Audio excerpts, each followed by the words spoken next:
Para ir adelantando en el tiempo, les comentaba que pues hay una presentación muy alta de todas estas anormalidades electrocardiográficas y vamos a centrarnos en las estructuras principales que van a conducir a los bloqueos. Esto tiene que ver con el sistema especializado de conducción, recordando pues que los miocardiocitos son células altamente especializadas que tienen la capacidad de despolarizarse de forma espontánea y esta capacidad de marcapasos pues la tienen principalmente estas estructuras del sistema especializado de conducción, dentro de ellos repasando que el nodo sinusal es una estructura epicárdica que está a nivel de la aurícula derecha y que se conecta directamente con el segundo marcapasos más importante, que es el nodo AB, a través de unos haces interatriales e intratriales que conducen de forma organizada todos los impulsos eléctricos que posteriormente discurren por el haz de His y van a llegar a los ventrículos, despolarizando igualmente de forma organizada primero el tabique interventricular, posteriormente las paredes libres de los ventrículos y finalmente los segmentos basales de los ventrículos, que son las estructuras que están más cercanas a las aurículas. Toda esta conducción siempre es especializada y pues vamos a repasar entonces cómo se forman los vectores. ¿Por qué? Porque es principalmente en la formación del QRS donde vamos a ver manifiestos los bloqueos de la conducción intraventricular, los bloqueos de rama. Entonces, recordando cómo se despolariza el tabique, entonces tenemos que hay una mitad del tabique que corresponde al ventrículo izquierdo, que ocuparía esta mayor masa de ventrículo, mayor carga de actividad eléctrica, y una mitad que corresponde al ventrículo derecho. Entonces, la resultante o ese vector que se va a manifestar en el electrocardiograma es la resultante entre esos dos vectores que se contraponen y de forma predominante, de acuerdo con las cargas eléctricas, entonces ese vector septal va a tener una dirección de izquierda a derecha, hacia adelante y hacia abajo. ¿Y dónde vamos a observar estas manifestaciones electrocardiográficas? Principalmente en las derivaciones que miran el lado derecho del corazón, B1 y B2, y en las que miran el lado izquierdo, B5 y B6. Como este vector se aproxima hacia B1 o B2, va a resultar una onda que es positiva, que es esta onda R, y del lado izquierdo del corazón B5, B6 vamos a encontrar que se aleja produciendo una onda Q. La posterior manifestación electrocardiográfica de estos vectores es la despolarización de la pared libre de los ventrículos, donde va a predominar por masa ventricular el lado izquierdo del corazón, que lleva esa dirección hacia B5, B6, y el lado derecho del corazón tiene un vector que se contrapone. La sumatoria de los dos nos da el segundo vector, que predominantemente va hacia el lado izquierdo, hacia abajo y hacia atrás, y que si yo estoy ubicado en las derivaciones B1 y B2, voy a tener una onda negativa porque esa actividad se está alejando de estas derivaciones, y B5, B6 se está acercando produciendo una onda R positiva. La despolarización de los segmentos basales es mucho menor porque es menor cantidad de masa y actividad eléctrica, que en B1, B2 va a tener esta resultante de la onda S, y en B5, B6, como se está alejando de este vector, nos produce una onda también negativa. Entonces este tercer vector va hacia arriba, hacia atrás y hacia la derecha. Esto hace que en el plano de las precordiales encontremos una morfología habitual que va una onda R que va progresando a medida que van aumentando las derivaciones, y la onda S que va involucionando teniendo ese comportamiento contrario en condiciones normales. Entonces, para hablar de los bloqueos intraventriculares, son los bloqueos de la rama izquierda y derecha. Estos no necesariamente están relacionados con la frecuencia cardíaca, es decir, no está relacionado con una bradiarritmia. ¿Cuál es la consecuencia de los bloqueos? Pues que genera un retraso en la despolarización de esos ventrículos, y la consecuencia es un cambio en la morfología del QRS, y al hablar de retraso estamos hablando de tiempo. Entonces es un QRS que tiene una duración mayor a 120 en los bloqueos completos, y cuando se presentan bloqueos incompletos hasta 110. Entonces, repasando cómo venía la despolarización de los ventrículos, si tenemos un bloqueo en el lado derecho del corazón, pues va a iniciar entonces la despolarización inicial que se produce del tabique interventricular, y posteriormente este lado derecho del corazón ya no va a discurrir en esa forma organizada como estábamos viendo en condiciones normales, sino que esa despolarización se produce a través de la barrera transeptal, y esto va a producir un retraso y un vector que genera un retraso, es decir, una prolongación del QRS y también una melladura de esas ondas que se van a producir acá. Entonces, en condiciones normales, este primer vector se produce como lo vimos acá, la onda R y la onda Q. También en el bloqueo va a tener una morfología similar, ahí todavía no se altera, pero es cuando atraviesa esta barrera transeptal que se va a cambiar la dirección de esos vectores, produciendo un vector que tiene una dirección diferente porque está retrasada la conducción a través de estas fibras de Purkinje. Entonces, si estamos ubicados en las derivaciones del lado derecho, vamos a tener una escotadura o melladura con este aumento en la duración del QRS, y como este vector se dirige hacia B1, va a generar una onda R, pues que es una deflexión positiva. Si estamos ubicados hacia el lado izquierdo del corazón, este vector se contrapone a la dirección de esa derivación, entonces va a producir esta resultante de la onda S que vamos a ver en la derivación B6. Entonces, esta morfología nos muestra una formación de una onda RSR. La despolarización de los segmentos basales es tan pequeñita que no produce propiamente aquí una deflexión, pero sí importante reconocer acá la alteración también en la repolarización y esta anormalidad, además de la duración del QRS, la formación de la onda S en el B5-B6, que tiene una morfología distinta comparado aquí en el lado inferior con lo que corresponde al electrocardiograma normal. Hay unos criterios complementarios en las derivaciones del plano frontal, principalmente viendo el ABR, donde está esta onda R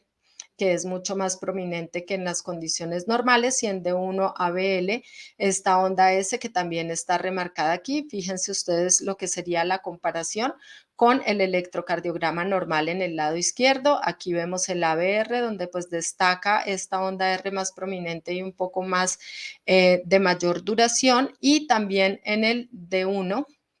donde podemos ver esta onda S más profunda, empastada y mellada.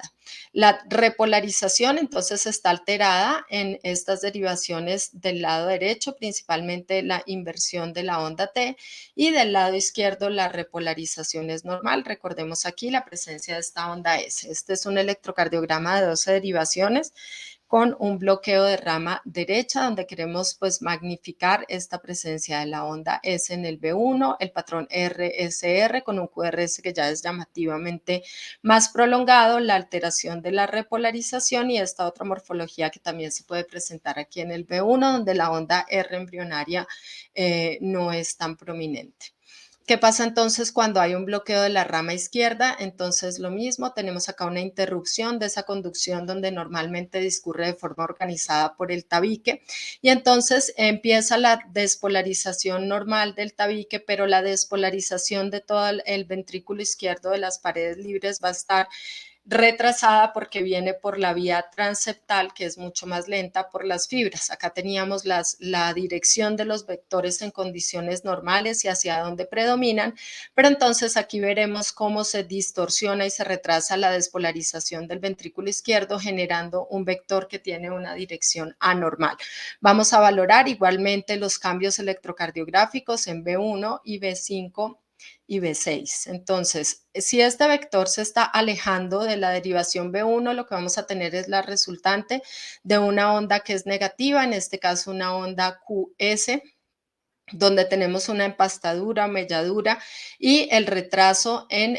o aumento en la duración del QRS que nos manifiesta el retraso en la despolarización. Hacia el B6, entonces vamos a tener un vector que se aproxima generándonos una onda R también con una escotadura o melladura o empastamiento que es responsable de esta onda, en este caso monofásica, en el B5, B6. La repolarización entonces también sufre un cambio, hay una elevación del segmento ST, como lo hablábamos ahora para el diagnóstico diferencial del infarto con elevación del ST,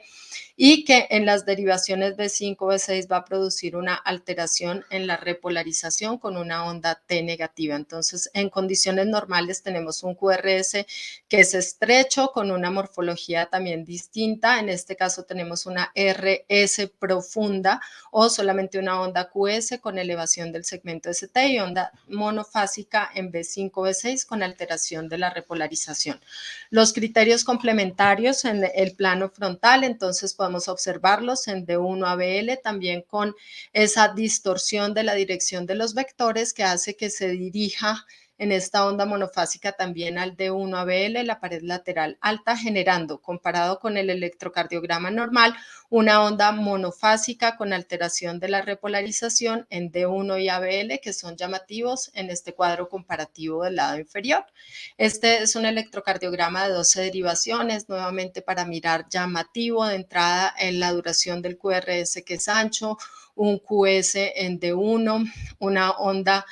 monofásica en B6 con alteración de la repolarización y ondas monofásicas en D1 y ABL. Los semibloqueos de la subdivisión solamente es del lado izquierdo. Entonces hay un fascículo póstero inferior y un fascículo antero superior. En semibloqueos hacemos referencia cuando hay también un retraso, una interrupción en la conducción de alguno de estos dos fascículos y no aumenta por sí solo la duración del QRS y su diagnóstico es más en el plano frontal. Entonces, si tenemos una interrupción de la conducción del fascículo anterosuperior, entonces vamos a tener una despolarización ventricular que inicia por los segmentos posteriores e inferiores y continúa por los segmentos anteriores del ventrículo izquierdo, con lo cual pues va a ser de máximo interés las derivaciones de 2 de 3 y ABF, la pared inferior, y las derivaciones de la pared lateral alta, donde vamos a poder observar la dirección de estos vectores. Cuando está bloqueado el fascículo anterosuperior, entonces esa dirección va a ser hacia abajo, generándonos, como se acerca, una onda positiva en D2, D3, ABF y cuando vemos la derivación que está mirando el contrario, entonces vamos a tener una dirección opuesta que va a generar una onda negativa con una morfología en D1 ABL que es QR. Algo muy importante es que en el hemibloqueo izquierdo anterosuperior, uno de los criterios diagnósticos es precisamente la desviación del eje eléctrico a la izquierda a más de menos 45. Y esta es pues la resultante de hacia dónde se dirige, como venimos de la parte de abajo y hacia anterior, este vector final que va a producir acercándose a D1 a BL una onda R para completar la morfología QR y en D2, D3 y ABF el RS siendo mayor el RS en D3 que en D2. Es uno de los criterios también complementarios de esta subdivisión. Aquí podemos ver entonces comparativamente y además en esta última parte, que es la última que se despolariza en dirección hacia la derecha, nos da lugar a la resultante de esta morfología en ABR, de una R también prominente comparado con la R en condiciones normales. Este es un hemibloqueo izquierdo anterosuperior en un electrocardiograma de 12 derivaciones con 100 milisegundos de duración del QRS, donde pues vamos a destacar la resultante de la onda R que les comentaba, la morfología también de transición tardía que se puede presentar en B5 o B6. Cuando se produce un hemibloqueo de la subdivisión posterior, entonces pues vamos a tener lo contrario, está bloqueado de este lado y la dirección del vector va en sentido contrario. Vamos a observar igualmente las derivaciones de la pared inferior y D1 a BL son los que nos van a dar la morfología contraria. RS en D1 ABL y QR en D2, D3 y ABF. Aquí la desviación del eje está hacia el lado derecho a más de menos 110, a más de más 110 positivo y encontraremos entonces en el plano frontal la morfología RS en D1 ABL y QR en D2, D3 y ABF donde se completa esa, esos criterios diagnósticos. Los bloqueos del aurículo ventriculares, entonces nos vamos a enfocar principalmente en el PR, son según los grados, grado 1, 2 y 3. En el bloqueo aurículo ventricular de primer grado es muy sencillo, solamente hay una prolongación del PR que es constante. Esto puede o no estar asociado a un RR que nos dé rango de bradicardia, entonces solamente cuando el PR es mayor de 200 milisegundos hablamos de un bloqueo de primer grado. El bloqueo de segundo grado tiene dos formas de presentación, el MOVITS 1, donde tenemos un PR que se va prolongando de forma progresiva hasta que hay una P que no conduce y no produce un QRS, no despolariza los ventrículos, y el MOVITS 2, donde el PR es constante y súbitamente hay una P que no conduce.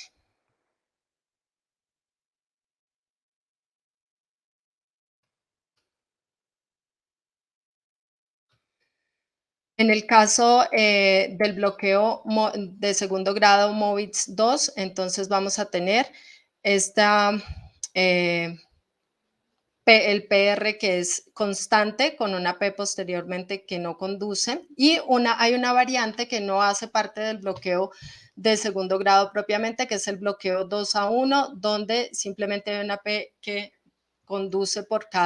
hay dos P's por cada QRS, entonces es un bloqueo que tiene un punto como intermedio y no está ubicado propiamente en los bloqueos de segundo grado.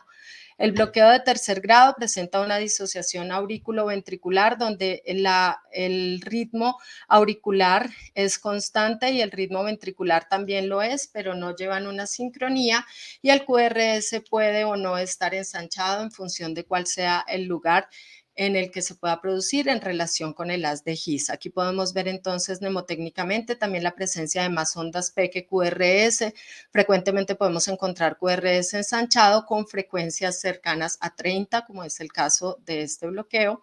Y aquí también podemos ver diferentes morfologías con anchos de QRS diferentes que también tienen que ver con el sitio de formación de bloqueo. Por último, entonces, estas dos morfologías importantes, la fibrilación auricular asociada a bloqueo de tercer grado y el aleteo auricular asociado a bloqueo de tercer grado, destacando que pues esta es una de las formas en las que únicamente la fibrilación auricular puede tener un RR regular. Muchísimas gracias por su atención.